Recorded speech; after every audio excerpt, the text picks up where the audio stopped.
The orange. The fruit so popular, they named a colour after it.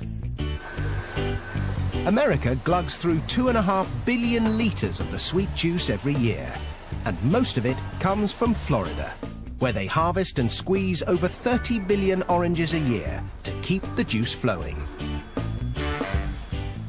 Florida, the Sunshine State, home of Disney World, Miami Vice, hanging chads, and oranges. Millions upon millions of oranges. In fact, orange trees outnumber people 3 to 1 in Florida, and they produce over 6 million tons of citrus fruit every year.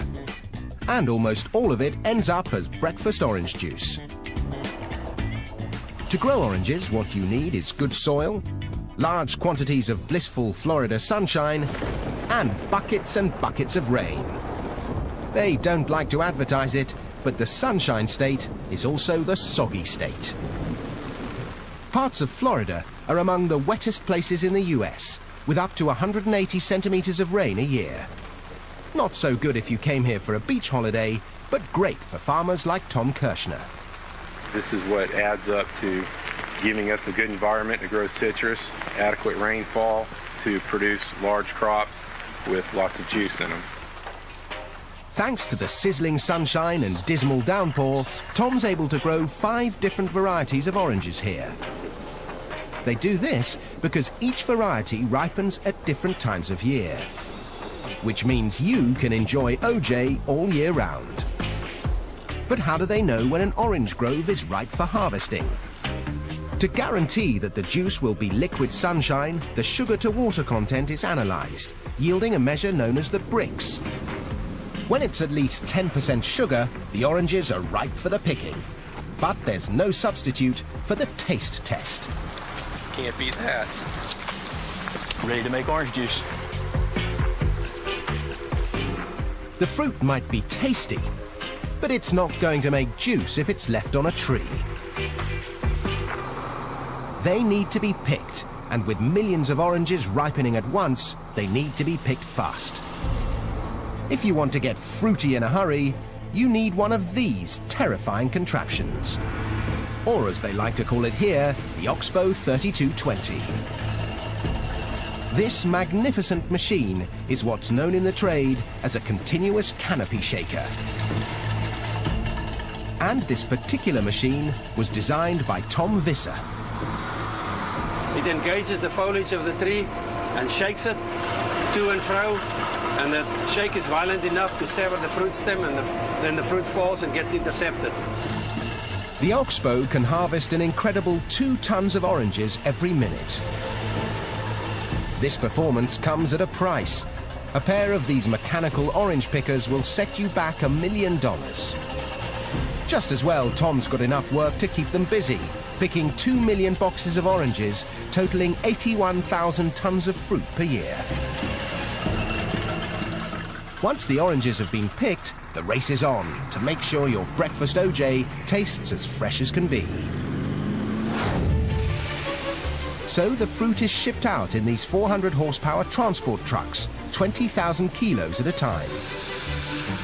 The trucks bring them to an OJ processing plant, like this one in Lake Wales. Dave Crumbly makes sure they don't run out of oranges. We'll do about 200 of these trucks a day. And each one of these trucks will hold about 120,000 oranges. In 24 hours, we'll be about 24 million pieces of fruit that will run through here. So, more often than not, Dave gets his daily dose of vitamin C. To begin with, the oranges are washed out of the trucks. The fruit is then carried along 2 kilometers of conveyors into the processing plant where it's graded. The oranges are separated by size, and it's time to extract the juice. But these days you won't find gangs of sad-looking orange squeezers with sore wrists. This is orange juice squeezing on an industrial scale. This fearsome machine drops each orange into a ring of metal prongs, which squeeze out the juice before ejecting the pith and peel. From orange to OJ in the blink of an eye. Of course, when it comes to OJ, the world is divided into 2 great opposing camps.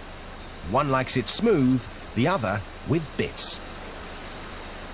So a load of the pulp that has been carefully screened is added back into the juice to create the wholesome, authentic OJ with all the good stuff still in it.